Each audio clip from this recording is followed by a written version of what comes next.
Ya pemirsa, sejak awal tahun 2022 hingga saat ini sudah tercatat lebih dari 200 anak didiagnosa alami gagal ginjal akut. Bahkan 48%-nya mengalami kematian. Dan untuk membahasnya lebih lanjut, kita saat ini pemirsa telah terhubung dengan Prof. Chandra Yoga Aditama selaku Direktur WHO Asia Tenggara 2018-2020. Selamat siang Prof. Chandra. Selamat siang, Mbak Anggi. Prof. Chandra, ini cukup meresahkan bagi para orang tua, apalagi informasinya 200 kasus ya Prof, dengan DKI Jakarta yang tertinggi. Anda melihatnya apakah saat ini antisipasi pemerintah untuk menangani kasus ginjal akut misterius sudah cukup baik, Prof? Yang pertama soal angka ya, apalagi tadi disebutkan Jakarta tertinggi. Angka itu kan tergantung pencatatannya, gitu ya. Jadi saya tidak, mungkin saja Jakarta memang paling tinggi kasusnya, tapi mungkin juga Jakarta yang sistem pencatatannya lebih bagus karena di pusat ibu kota negara sehingga datanya terkumpul dengan baik, jadi memberi kesan bahwa Jakarta lebih tinggi dari yang lain. Itu satu. Yang kedua, tadi kan sudah Anggi juga sebutkan ini bermula dari Januari 2022 sampai sekarang, gitu. Dan ada grafik katanya meningkat. Tapi sekali lagi, apakah memang betul meningkat atau memang pada waktu Januari, Februari, Maret orang nggak begitu mudah begitu sehingga tidak terdeteksi. Sementara sekarang karena sudah dibicarakan, orang makin ada aware sehingga terdeteksi dan angkanya kemudian melonjak tinggi. Itu yang kedua. Yang ketiga tentang data, harusnya memang kita membandingkan dengan data tahun sebelumnya sehingga kita tahu berapa besar kenaikan sekarang dibandingkan dengan kenaikan dengan data yang tahun lalu. Memang saya tahu selalu disebutkan tidak mudah mendapatkan data tahun-tahun sebelumnya, tapi karena ini sebagian kasus di rumah sakit dan sistem catatan di rumah sakit kan relatif cukup baik ya, relatif sangat baik bahkan sehingga kita bisa dapat paling tidak dari data di rumah sakit. Itu soal data. Yang kedua, sekarang apakah yang dilakukan sudah cukup baik atau belum? Yang perlu dilakukan paling utama saat ini adalah mencari penyebabnya. Karena sampai sekarang kan ini judulnya saja ditulis saya masih bawah ginjal akut misterius. Kita belum tahu pasti penyebabnya. Memang ada beberapa dugaan tapi belum pasti. Karena itu yang jadi prioritas utama saat ini ada dua. Satu, menangani kasus yang memang sudah ada dan masuk rumah sakit atau dimanapun juga. Dan yang kedua, mencari tahu penyebabnya supaya penanggulangan bisa dilakukan sesuai dengan penyebab yang ada. Berarti sebenarnya kalau dengan kata lain Prof. Chandra katakan bisa jadi sebenarnya angkanya bisa lebih dari 200. Tentu saja bisa saja, kita lihat saja angkanya yang sebenarnya berapa nanti dari waktu ke waktu. Kalau kita lihat beberapa waktu yang lalu kan laporannya datang dari Ikatan Dokter Anak Indonesia. Ikatan Dokter Anak Indonesia tentu menghimpun laporan dari para anggotanya, para dokter anak yang ada di Indonesia. Dan tidak semua kasus mungkin ditangani dokter anak, bisa juga ditangani di luar, bukan tidak mungkin juga tidak masuk rumah sakit. Jadi saya kira memang datanya perlu diperbaiki supaya terdapatkan angka yang akurat. Tapi bagaimanapun juga dengan angka 200 kasus dan apalagi hampir 100 orang meninggal ini kan sudah suatu hal yang sangat menyedihkan sebenarnya. Jadi saya kira memperbaiki data adalah satu poin, tapi situasi yang ada dengan lebih dari 200 kasus dan 99 kematian itu harus mendapatkan penanganan yang serius supaya kasus ini bisa segera dikendalikan. Iya, dan saat ini kita semua juga sudah tahu, Prof, bahwa Kemenkes telah menentukan posisi konservatif dengan menarik obat batuk, begitu ya, obat sirup atau mungkin zat berbahaya yang katanya ini cukup dangerous lah bagi pasien, yaitu yang mengandung etilon glikol dan juga dietilen glikol. Ini tanggapannya Prof sendiri seperti apa, Prof? Sebenarnya ada dua yang sudah dilakukan. Yang pertama, Kementerian Kesehatan menyerukan gitu untuk tidak menggunakan obat sirup sama sekali. Ya. Gitu. Diminta apotek tidak menjual, masyarakat tidak mengkonsumsi obat sirup. Dan ini punya dua sisi. Sisi yang pertama tentu bagus adalah kalau dari kacamata kewaspadaan, kehati-hatian begitu, supaya kasusnya bisa terkendali. Tapi di sisi lain, obat sirup itu jenisnya banyak sekali, ribuan gitu. Kalau sementara kita belum tahu pasti yang mana yang menjadi penyebab. Kalau semua dihentikan, tentu saja ada yang pro, ada yang kontra. Itu kegiatan yang pertama. Kegiatan yang kedua, kemarin dulu saya kira Badan POM yang kemudian menarik 5 obat sirup yang memang ada kadar etilen glikol yang tinggi, sesuai di atas batas ambang yang seharusnya boleh. Nah, walaupun disebutkan belum tentu ada hubungannya dengan kasus gagal ginjal akut. Tetapi kalau ada obat yang kadarnya ceparannya di atas ambang batas normal, mau etilen glikol, mau apapun juga, jelas obat itu harus ditarik dari pasaran. Karena ambang batas normal itu menunjukkan bahwa inilah yang normal, aman, bisa dikonsumsi manusia. Di atas itu tidak. Jadi kalau ada yang di atas itu jelas harus ditarik. Itu pasti ada atau tidak ada hubungan dengan kasus gagal ginjal akut, maaf. Iya. Tapi kemudian kan kita berharap, ini kan berdasarkan pemeriksaan dari sekian puluh spesimen. Orang Mhm. kemudian jadi bertanya lagi kan, ini yang di Iya. luar itu mana? Iya. Apakah kadarnya bagus atau nggak bagus? Jadi saya kira mesti ada penjelasan ke publik. Oke, Betul. kita sekarang sudah periksa sekian spesimen, hasilnya ketemu 5, yang lain sedang diapakan dan dalam sekian waktu akan keluar hasilnya. Jadi itu yang perlu dijelaskan untuk membuat masyarakat lebih lebih Baik. transparan menerima informasi. Betul. Dok, karena tadi sempat dibahas ya untuk mengurangi bahkan tidak diperbolehkan untuk menggunakan obat batuk sirup. Tapi apakah penggunaan obat batuk sirup ini adalah satu-satunya penyebab ginjal akut misterius atau sebenarnya memang ada faktor-faktor lain? Karena sepertinya memang penelitiannya belum sempat disampaikan begitu kepada publik. Ya, yang dianjurkan untuk tidak digunakan bukan obat sirup, semua obat sirup, Pak. Ya, semua obat sirup tidak digunakan. Jadi sekarang minta masyarakat tidak menggunakan obat sirup, mau obat batuk, obat panas, obat flu. Itulah yang saya bilang tadi, orang bisa melihat dari dua sisi. Satu sisi benar ini untuk kewaspadaan yang ekstra hati-hati, tapi di sisi lain kok benar semua kok mesti dilarang, emang yang bersalah dalam tanda kutip yang Iya. mana? Ya, Iya. itu poin pertama. Poin kedua, soal mana yang menjadi penyebab seperti kita bahas dari tadi, memang belum diketahui secara pasti. Dan bahkan di dalam statement resmi Badan POM yang kemarin mengatakan 5 obat itu ditarik, ditulis dalam statement itu walaupun belum jelas ada hubungannya dengan kasus gagal ginjal akut. Jadi sekali lagi memang akan bagus kalau dilakukan upaya maksimal saat ini untuk mencari apa penyebab dari kasus gagal ginjal akut ini. Betul. Kalau WHO dia punya cara begitu ya untuk mencari itu, memang lebih untuk penyakit menular yang disebut sebagai outbreak toolkit.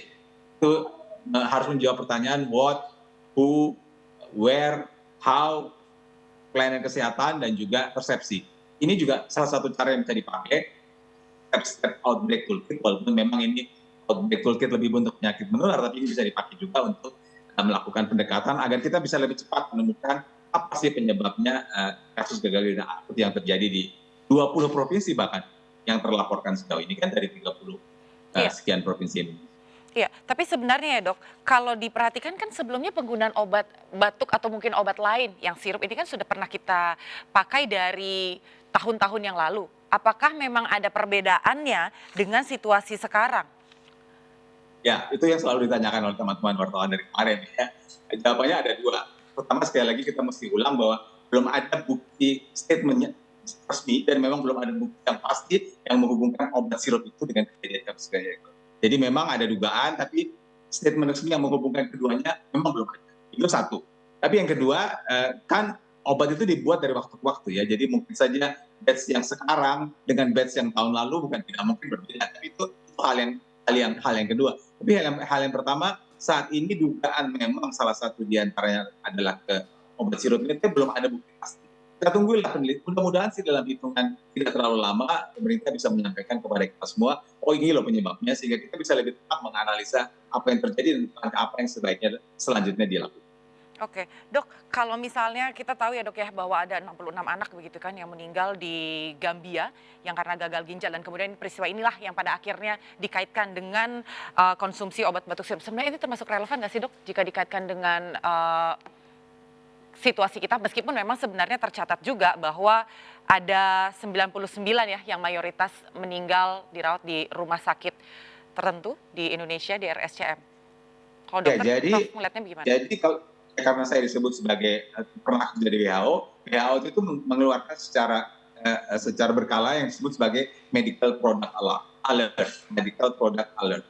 Medical product alert nomor 6 tahun 2022 ini adalah tentang 4 atau 5 saya lupa obat sirup yang di Gambia yang berhubungan dengan kejadian kasus gagal ginjal akut di Gambia itu.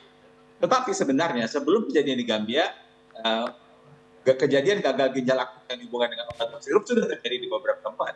Di India, saya dulu kerja di India cukup lama, itu sudah beberapa kali kejadian. Terakhir terjadi di Jammu Kashmir ya, bagian utara India itu. Sebelum itu pernah terjadi bahkan di kota besar di Mumbai. Pernah terjadi juga di Panama, saya kalau tidak salah, pernah terjadi di Nigeria. Jadi hubungan antara etilen glikol dan dietilen glikol dengan gagal ginjal akut memang sudah terbukti secara umum gitu. Apakah yang ini juga karena itu tentu kita belum tahu. Kita tunggu nanti hasil penelitian dari teman-teman di Kementerian Kesehatan. Tentu harus dilihat apakah memang ada ethylene glycol dan diethylene glycol pada mereka yang sakit, berapa besar kadarnya, dan apakah ada penyakit-penyakit lain yang mungkin juga terjadi atau masalah lain. Saya tetap memikirkan atau mengusulkan kita tetap mesti cek lingkungan, jadi dicek rumahnya anak itu bagaimana, keluarganya, tetangganya, ada yang sakit atau enggak, apakah ada faktor tertentu di lingkungan yang kemudian menghubungkan dengan penyakit ini. Walaupun obat ini merupakan salah satu faktor yang barangkali sekarang paling juga, tapi akan bagus juga diterangkan dari 200 anak itu berapa yang sudah minum obat seperti yang disebutkan ini. Kan ini kan sampelnya juga terbatas ya. Kalau dari 200 ini katakanlah 150 atau 175 memang mungkin obat yang sama, kita bisa lebih mengarahkan kemungkinan itu. Tapi kalau informasi itu belum tersajikan, memang tidak terlalu mudah mengatakan bahwa inilah penyebab pasti dari kasus gagal ginjal akut pada anak. Iya, karena memang masih ditunggu juga ya Prof ya, apa aja tadi yang Prof sampaikan, mungkin ada faktor penyakit bawaan atau dan lain sebagainya. Prof, informasi yang kami dapatkan juga bahwa Kemenkes ini kan mencatat jumlah penderita gangguan ginjal akut ini sudah lebih dari 200 kasus begitu Prof, dengan situasinya yang tersebar di seluruh provinsi di Indonesia, dan kemudian 99 diantaranya meninggal dunia dan 65% ini adalah pasien dari RSCM. Menurut Prof, apa memang penanganannya masih juga belum diketahui yang tepat seperti apa atau bagaimana Prof? Gagal ginjal akut itu bukan penyakit baru, Ya. bukan seperti COVID. Jadi penanganan gagal ginjal akut itu sudah diketahui lama, cara menanggulanginya sudah diketahui lama, dan semua petugas kesehatan yang menangani kelainan ginjal sudah tahu bagaimana prosedur untuk menangani gagal ginjal akut. Hanya saja tentu gagal ginjal akut itu ada yang ringan, ada yang sedang, ada yang berat. Kalau kita dengar dari informasi yang sejauh ini datang, mereka yang datang ke rumah sakit sudah dalam kasus gagal ginjal berat. Jadi walaupun ditangani sesuai dengan prosedur yang ada, tapi tetap saja kita dengan sedih mendengar ada 99 orang yang meninggal dunia. Jadi seperti saya sampaikan tadi, memang dua yang mesti dilakukan, memang mencari penyebab itu hal yang penting, tapi juga mengupayakan semaksimal mungkin kasus yang sudah ada bisa tertolong, itu juga hal yang sama pentingnya dengan upaya mencari penyebab. Karena bagaimanapun juga kalau sudah sakit, tentu harus segera tertangani dengan baik, supaya kalau bisa memang jangan sampai meninggal dunia. Artinya gagal ginjal akut jangan sampai ke status yang berat sekali sehingga bisa tanggulangi di rumah sakit. Saya kira ini kemarin di RSCM disebutkan bahwa mereka melakukan dialisa, dilakukan di pediatric ICU dan segala macam. Tentu teman-teman ini baik yang di RSCM maupun tadi saya lihat ada di rumah sakit di Saiful Anwar kalau saya tidak salah, tentu akan upaya semaksimal mungkin. Tapi kalau kasusnya datang ke rumah sakit yang sudah berat sekali, memang tentu upaya yang maksimal mereka lakukan belum tentu memberikan hasil yang diharapkan. Ya, berarti penanganan atau preventif secara cepat begitu kan ya Dok. Mungkin Prof bisa dijelaskan juga untuk pemirsa di rumah dan juga mungkin untuk orang tua yang menonton tayangan ini, seperti apa level-levelnya Dok, Prof. Ketika ringan mungkin anak yang 6-8 jam belum pipis, mungkin ini bisa tindakannya harus seperti apa, dan seperti apa yang dikatakan sudah cukup berat sehingga bisa segera bergerak cepat begitu bagi orang tua. Kalau sekarang sih kita nggak perlu mengikuti klasifikasi seperti itu. Kalau ada gangguan dalam minum air seni yang dikeluarkan, segera berobat ke rumah sakit. Kalau saat ini kita kan bekerja dengan waktu sambil mencari penyebab.